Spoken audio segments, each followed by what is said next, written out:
Welcome back to the official Kraken YouTube channel. Today we are continuing on our series where we build the KV5TT kit. We're going to be getting started on Bag K, page 32, block 66. And we're into block 66. Today is a very special day for us in studio because we are building the axle. Look at how shiny it is. It's beautiful.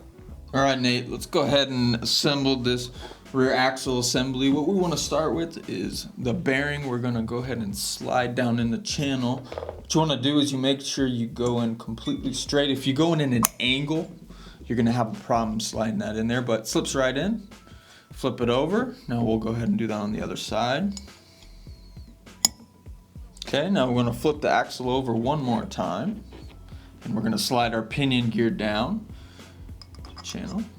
Welcome into block 67.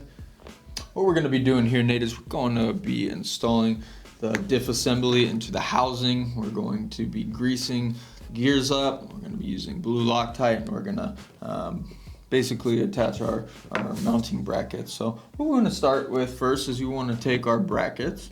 So with this assembly right here, when we slide these onto the bearings, we're gonna notice that if we try to slide at one end, the tapered end, it's not gonna go on correctly. So this is because there's only one way to put these on, and we wanna make sure that it goes on a level, and it will slide easily into place. Okay, so the next step, let's go ahead and drop our assembly into our housing, lean it over. Okay, so we have our assembly here. We're gonna be dropping it into the housing, and really important, you want to make sure that your housing has the top, which has the mounting positions here, facing upward, and then you want your teeth facing towards the right. That's really important. So we're going to go ahead and drop the assembly down into the housing. We're going to make sure that the diff brackets are sitting flush into the housing. You may have to move the pinion on the bottom around a little bit to get the gears to line up, but you're kind of just, you'll move the housing around and you'll make sure everything is sitting in there like so. Once it's flush, you can move on to mounting with your supplied screws. So what we're going to do is we're going to use our primer and then blue Loctite.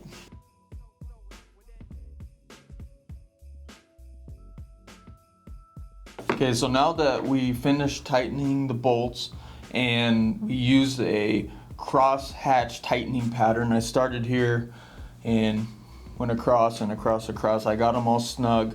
And now at this point, what you want to do is you want to spin the pinion gear from the bottom and make sure that there isn't any binding. You want it to be smooth.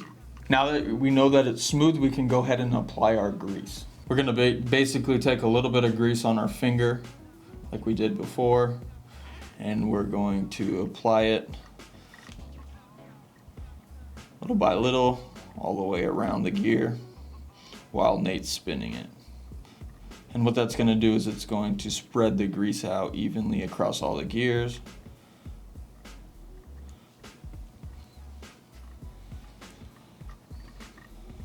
I'll go ahead and give it a few spins. Make sure it's nicely coated. And now we have finished assembling the diff assembly into the housing. Now on to block 68. Okay, we want to take our rear drive shafts here and we're going to install them into our unit cups. So you want to build along with me? Yes. All right, we'll just do matching. Okay, so first things first, take your axle, hold it here. Then you want to grab your uni hub pin, slide it in so that the hole lines up on the top. You lined up? Uh-huh. All right. Like so. Making sure both holes are lined up. Then you're gonna have to take a look in there. Slide the pin down in. A real secret here, you're just gonna have to move the parts around until the pin falls in smoothly, and once you finish with that, we can move on to the next section. Once we finish 68, we can move on to block 69. Alrighty, here we're going to take our assembly we just built. I'm using my two fingers, my thumb and my pointer finger. I'm holding the pin in place, and what we're going to do is we're going to slide this into the axle.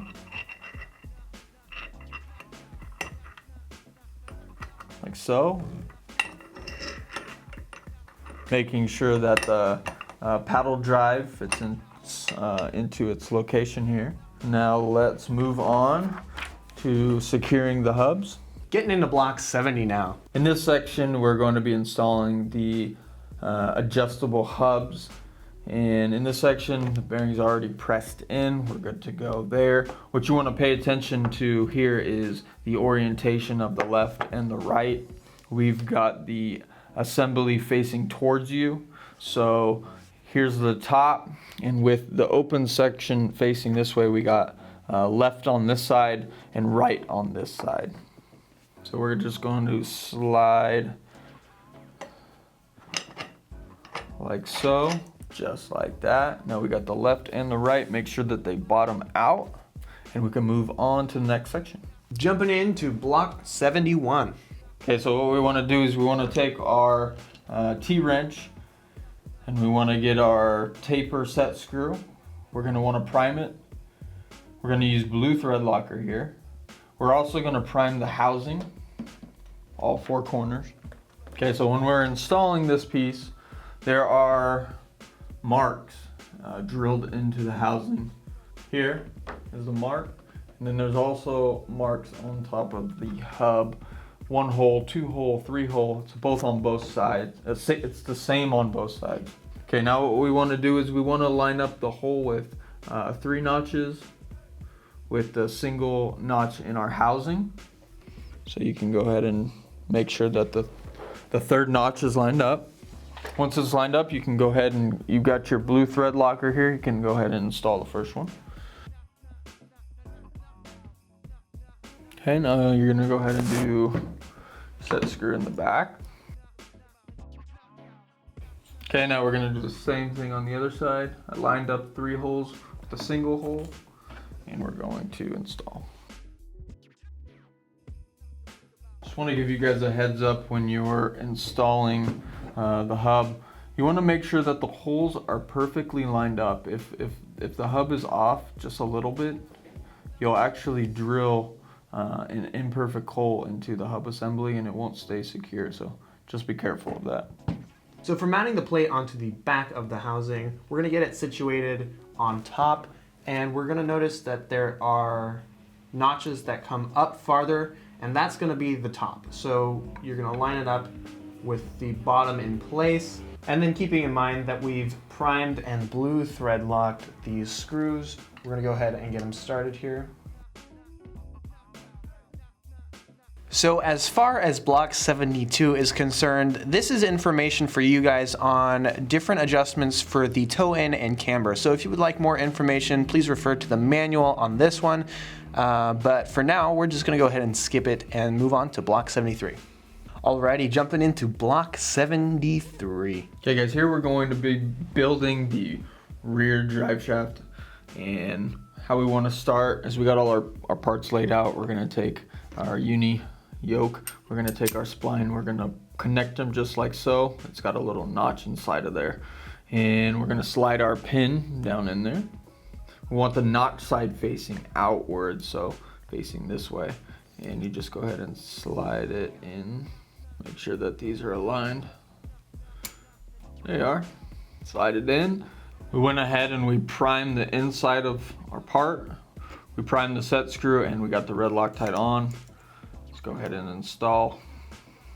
So I'm gonna try to get this as tight as possible. I wanna put a proper amount of torque on there. I don't want that coming out. So I got that pretty tight. Now next, we're going to assemble another uni yoke. We got, slide that there. And then we're going to slide this part with the threads facing upward. I'll slide that inside. Like so, you want the holes to line up. As you can see, they line up. Take a look at the parts as they're assembled. And let's move on to the next section where we connect them. All right, welcome into the joining process. This is block 74. All right, so we're basically, there's a kind of 2 smooth sections on the side of this part, and we're going to go ahead and mate that just like so. And we got our pin with the notch in it. We want the notch facing the threads, so it's going to be going up. All these parts might need a little wiggle to make sure that they're aligning, or you can take your tool and kind of just make sure you're all lined up. Sometimes you gotta look down in there. There we go. We got it to go, and our notch is facing upward. You can see down in there, and we can see our notch facing upward. Okay, so we got our set screw here. Put it on your wrench. Primer both sides. Primer here, red Loctite. Let's go ahead and mate this thing onto the rear axle. Moving on up to block 75. All right, here we get to install the shaft onto the axle. What I did was I went ahead and pre-inserted the O-ring onto the shaft. Basically slide it in from this side before you install it. Makes it a lot easier. Roll it all the way back so you're a little bit further in. And now adjust your pinion so that it's facing upward. You're gonna slide it on so you align the holes. Then you take a tool and make sure that the holes line up. Now we primered here. We primered the screw, and we use blue thread lock here. So go ahead and install. So as you can see, this is one of our new uni cups. We're using the blue thread locker here, and we have the upgraded O-ring to capture it in place. Just gonna slide it on, make sure the O-ring's in the grooves. There it is. So we're gonna be starting block 76. So in this block, what we're gonna be doing is setting up the rear upper links. And what this is gonna do is it's gonna connect the chassis to the rear solid axle. So what we're gonna start with is these set screws right here are gonna go about halfway into these rod ends, and we can use our screwdriver for that. To get proper tension on this part, what I'm using is a T-wrench, and I'm just threading it through the ball on the end of this ball end here. So what we're gonna do is we're gonna screw it in, make sure that it's straight in, and then screw it in halfway. So now what we're gonna do is we're gonna put our blue thread locker onto here before we put it in to our rear upper links, and then we can just go ahead and screw it into there. And then to get proper torque on this one, there's a little groove that you can slide a crescent wrench into, and then doing the same trick with the T-wrench, we're just gonna go ahead and counteract this movement to make sure that it's on properly. Now essentially we're just gonna do the same thing, but for the remaining 3 rod ends.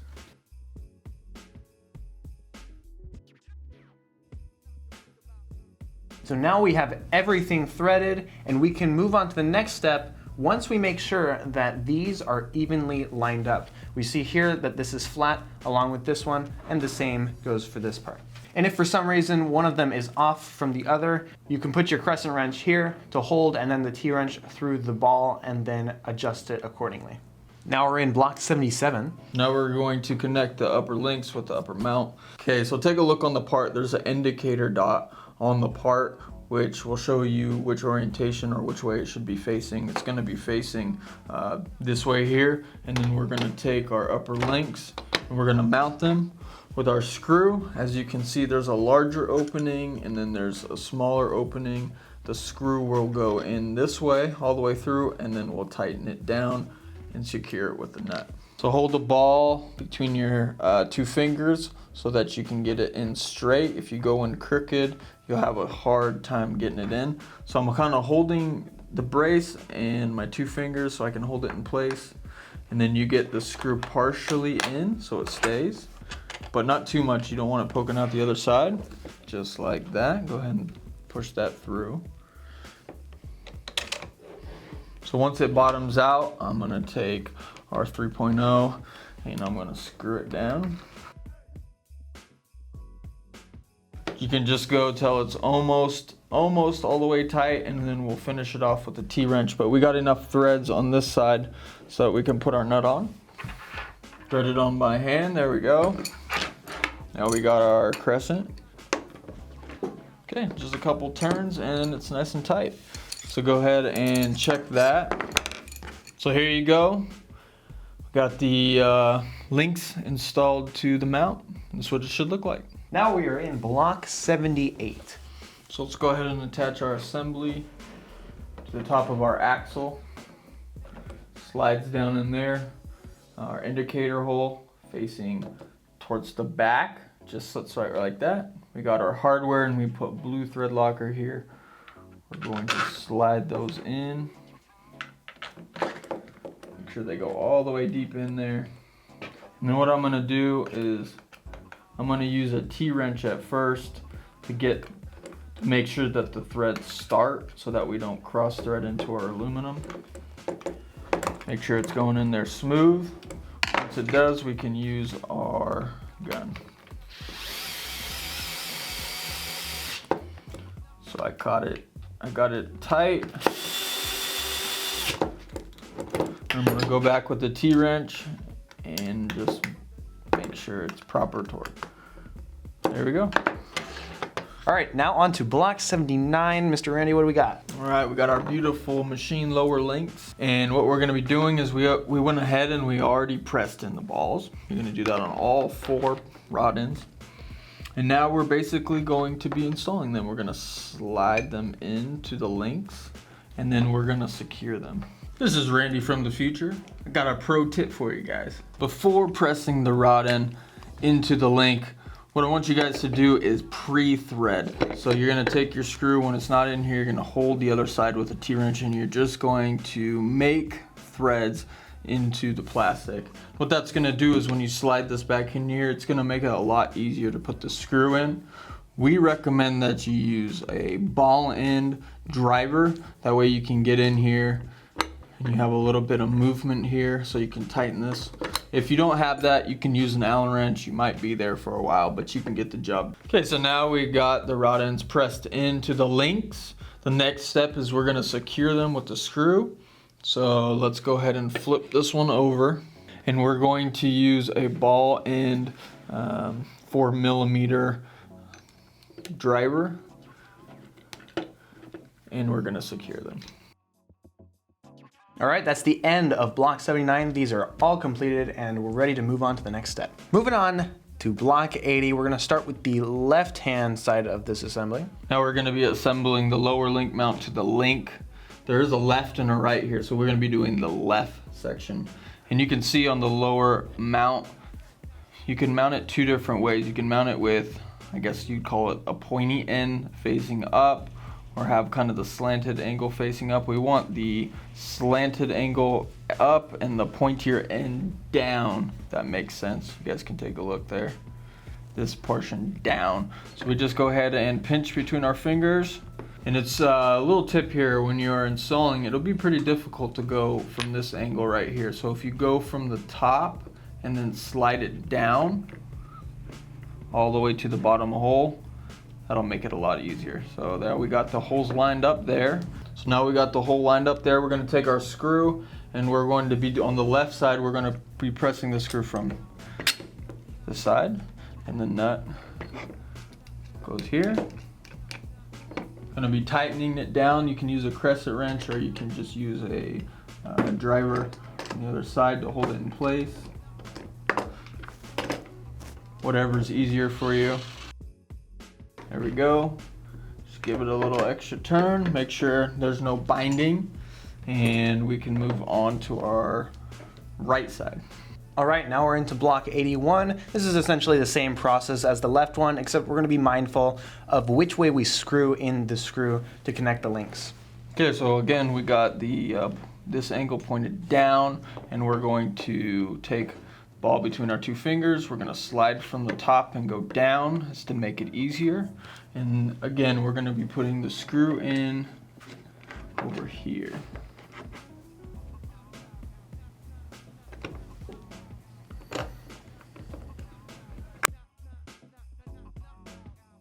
Tight, and then I just give it a little snug. We're gonna check it out and put both links down here. Let's take a look. Alrighty, let's move on. Now on to block 82. Here we're going to be assembling the sway bar links. We're going to be threading the rod ends. For each, it's going to look something like that, when it's all finished, there'll be a 40 millimeter gap in between. So basically, to start, to make your life easy, is we want to pre-thread these. Again, there's a right thread and a left thread. The right thread is this side and the left thread is this side here. So we'll go ahead and do the right thread portion first. I wanted to make a note that we pressed the balls in prior to this step. We'll go ahead and take our rod end, and we're going to be doing a right thread first. So just start it with your hand and make sure that we're going in nice and straight. So go slowly. So once you get it to where you can't go anymore, you know, to put something through the ball so that it doesn't move. And then we're gonna grab either a crescent wrench or a 7 millimeter wrench. And you just slowly tighten that on there. You gotta throw it. Okay, so we're going for a 40 millimeter gap here. So that'll leave us about 4 or 5 threads showing here on both sides. So we're pretty close here. Let's go ahead and start on the other side, and then we'll do a last minute adjustment to get fine-tuned. And would you look at that, through the power of editing magic, they're done. 40 millimeters of space in between these rod ends right here, and it looks good. Alrighty guys, now on to block 83. Right here, we're going to be installing our sway bar links to our sway bar lever. We're gonna be installing them with our screws. We're gonna be putting blue Loctite. And basically what you wanna do is you wanna take your lever, you wanna make sure that it's kind of pointing upward. You set that right on top. Same thing on the other side. Have the orientation pointing this way. Let's go ahead and install them onto the lower link. Alrighty guys, now we can move on to block 84. So here we're going to be installing the rear shock onto the lower link. Going to be installing the sway bar linkage also on the lower link. There's a right and there's a left. Basically it just shows how the screws go in. So let's start with the right side. We have our sway bar link here, and we're going to be installing it into the lower link. And we're going to take our ball and we're going to take it all the way to the front so that we can slide it in easily. And we're gonna drag it back right into place. So we're going to make sure that we take our screw, and since this is the right side, we're gonna be going screw this way. And then we're gonna get the nut on the other end of this. Just gonna get it hand tight, and then we'll go ahead and put on our shock, rear shock. We can tighten that down in a minute. So we're gonna do the exact same thing. We're gonna make sure our shock stand is pointed inward. This top we're gonna make sure is pointed towards us. And you see we'll do the same thing. We'll slide it from the front towards the back, and we're gonna be installing it not in the first hole position, but the second hole position. Right here. Okay, now we're in, nuts going on. So this right here is our finished right side, and we can move on to the left portion of this block. So this is essentially the same process. We're just gonna be doing everything backwards now. So we're gonna make sure that the screws go in the opposite direction.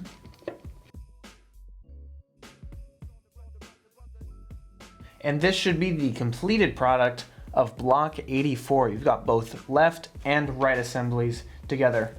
All right, now we can move on to block 85. Okay, so here we have our lower link and shock assembly. So what I'm gonna do is I'm gonna screw the bottom first. What I wanna do is I wanna hold the mount in my hand and the axle in my hand, and I wanna clamp it to the axle. So it's holding it snug up against here. Now I'm gonna start with the bottom screw. I'm gonna tighten it in. I'm gonna leave a little bit of slack here. And now the top screw. I'm still holding everything in place. All right, so we've got that tightened all the way down. Make sure there isn't a gap here or on the bottom side. And when it's flush, you can move over. Okay, so now we're gonna be doing the other side. We're gonna be doing the same thing. We pre-thread, and now we're clamping it, allowing, not allowing any gap when screwing this in. Because if you allow some gap here, it'll get crooked and it won't go on there smoothly. So no gap. We'll go slow, start screw, we'll put it on there and do the next one. As close as you can, and then use your T-wrench to snug it down. Going to get rid of all of the gap. Okay, the gap's gone there. Let's check the bottom. Got the majority of the rear section pre-assembled. I think next we're gonna just put that all onto the car. Right here we have block 86. Right here we're going to be mating the two assemblies, the front assembly and the rear assembly that we just built. We're gonna be attaching via the upper links. Those are gonna mount between the frame uprights and the transmission. Be a screw that goes through there with blue Loctite on it. And also we are gonna be sliding the two drive shaft pieces together. So what we're gonna do is we'll go ahead and slide those two in first. Just kind of rotate it till you feel them slide in. They'll go ahead and slide in smoothly. And then their upper link just slides into place. You can go ahead and slide that through right there. Okay, he's just gonna touch the screw to the frame and not over tighten it right now. There we go. And now on the other side. If you take the ball and you kind of run it up against the frame to keep it straight, it'll be a little easier to mount in. So here we go. We're gonna run it right along there so it's straight. And now we're in. So a little trick, you just take one of your drivers, you can kind of ream it around in there to make sure that you have the holes lined up. Once you got it close, then we'll take our T-wrench and we'll snug it down. Made it to block 87. So right here, Randy's gonna be mounting the bracket to the frame and screwing it in. You wanna make sure this is not too tight, because if it's too tight, you're gonna have some problems getting the other one in. This process is the same on the other side. You're just gonna be mirroring. That was it for block 87. Now we can just go straight into block 88. So block 88, this is where we mount the upper portion of the shock. We also mount the ball of the lower link into the mount that we just installed. And then we'll tighten both of those screws down. So what Randy's doing here is he's attaching the ball end to the bracket, which then attaches it to the chassis. You're also gonna be sure to use the nut on the other side to secure it in place. So on this step, you can now tighten both nuts down. Remember, before we left it just a little bit loose so that we could do this part, but now we can tighten both. Now we're to the point where we're gonna be installing the shock brace. We'll be wedging it between the chassis plates like so. Then we'll be screwing in our upper shock stand into place. We want to use blue thread lock here, and I'm holding the shock stand on one side and then threading the bar. Makes it a little bit easier. We want to get it snug on this side and then repeat on the other. So on this side, I'm going to use a T-wrench in order to screw this into place. There's an opening where you can slide a T-wrench right inside of here, and you line the bar up.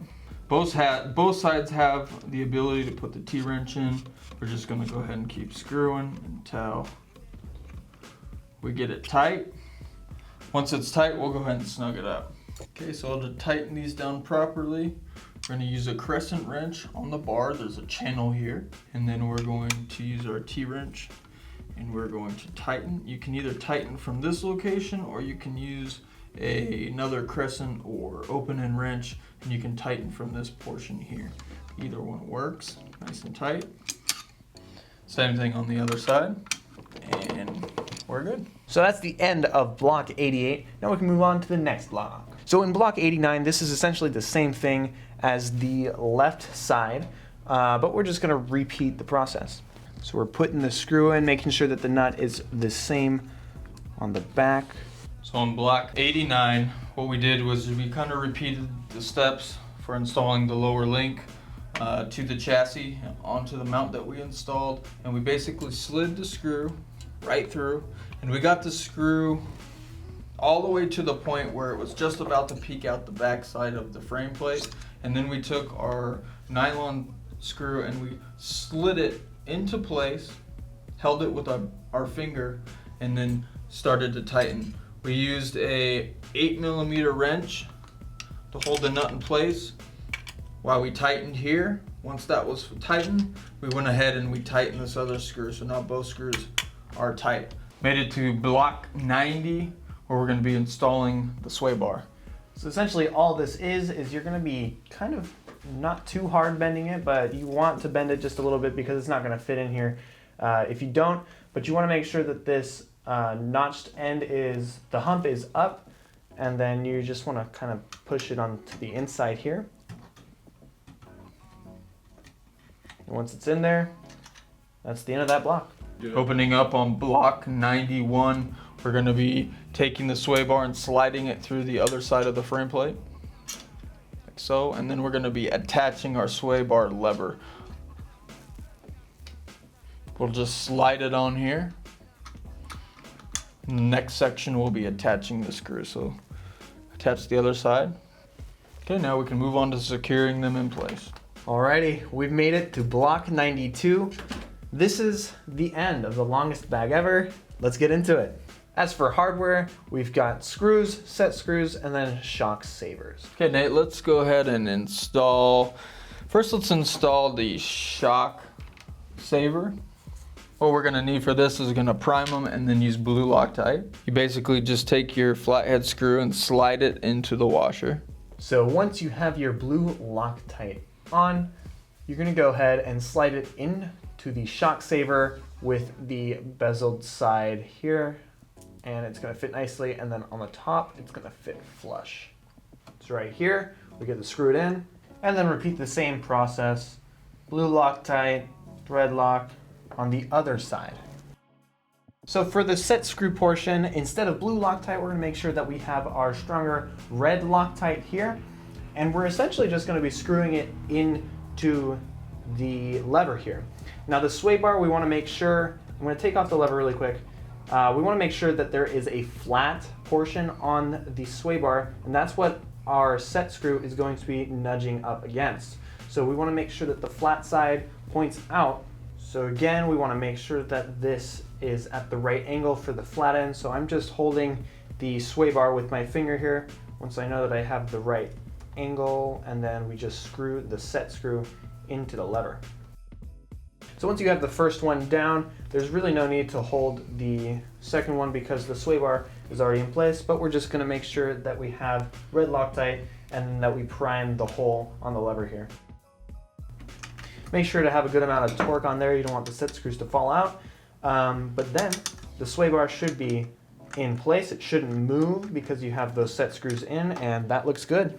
So now to this point, we've attached the rear subsection to the entire car. You got all 4 shocks on, you built the rear axle, you attached the lower links, and the drive shaft is connected. We've almost got a completed car. We're basically just missing a gas tank, a roll cage, and some wheels. Thank you guys so much for watching. Stick around for the next tutorial when, as Randy said, we're gonna build the gas tank. Be sure to like and subscribe and hit the bell notification to be notified of our future releases.